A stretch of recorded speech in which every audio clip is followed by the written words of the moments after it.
Hi and welcome to a Sarah's Texture Crafts video. I've been asked by a few different customers to show them how to pre-draft their tops and rovings ready for spinning. I use the same method for both the spindle and for the spinning wheel.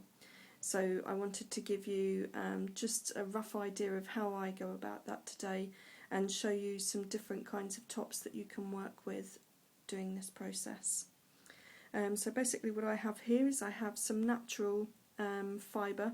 This is in top or roving form. This is actually a top because it's a roving that's been processed again, so it's extra finely combed.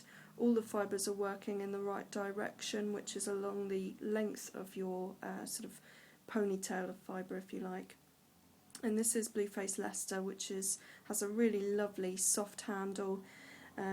This is an oatmeal colour, so it's actually a blend of the brown and the natural white, so it gives this beautiful, beautiful oatmeal colour.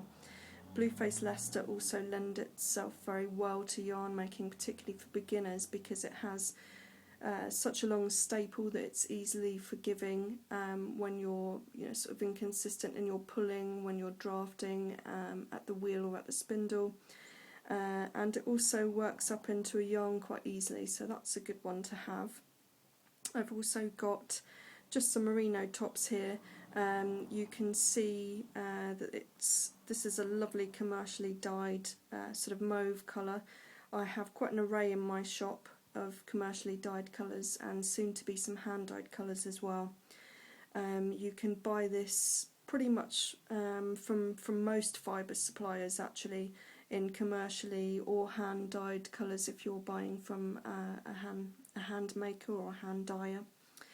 And this is particularly soft. Again, it's quite nice and easy to work with, so that's one that I do recommend trying.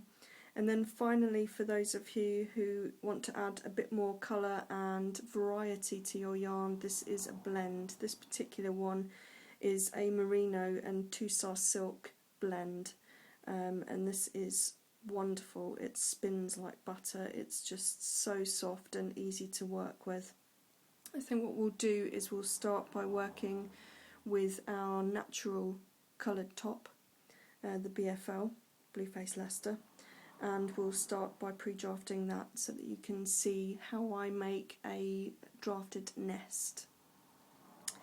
I start by taking an end, which I pull off, of the length of fibre that you buy as one long length. I then split this into two. The reason why I've split it into two is because I want to sort of bring some continuity to my spinning.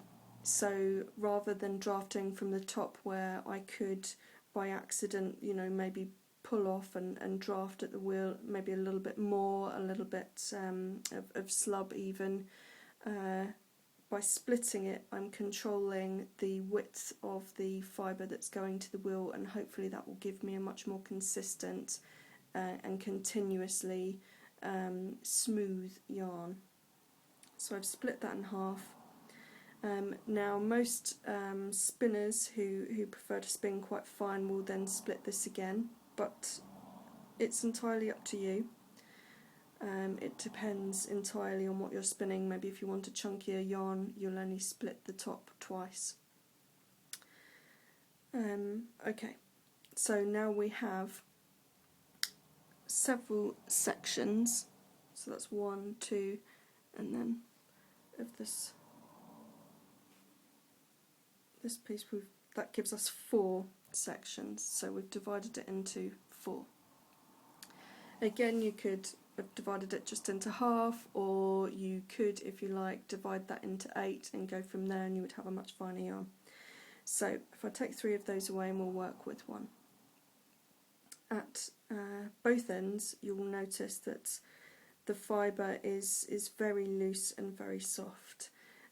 You want to, depending on your fibre, and this is where the staple length comes into it, ideally you want to just gently, using your thumb and your forefinger, tease that out.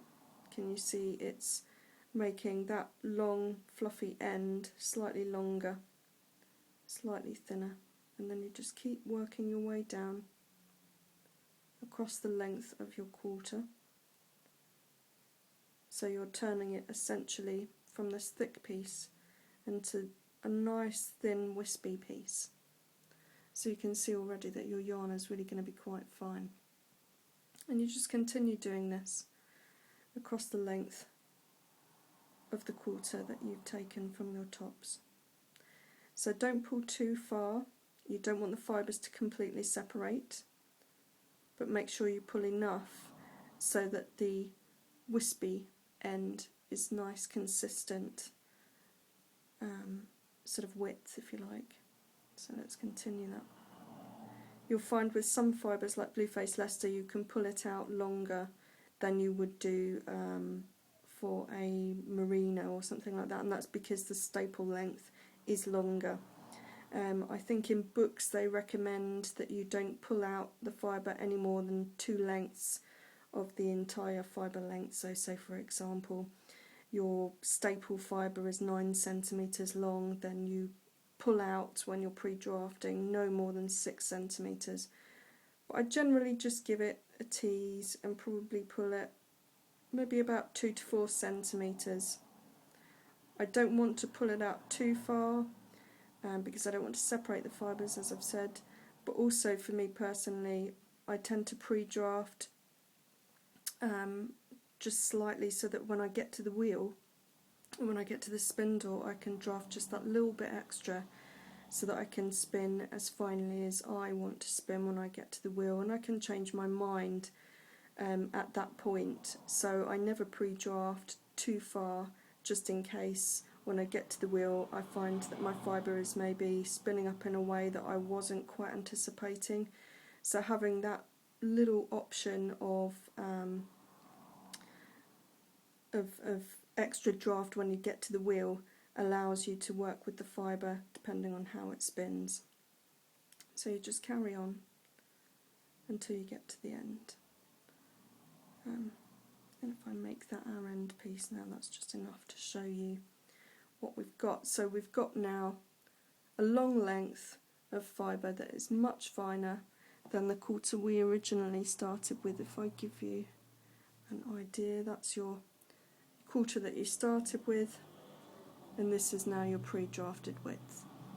Okay, so now what you want to do is make your pre-drafted width into a nest, and it's as simple as it sounds really.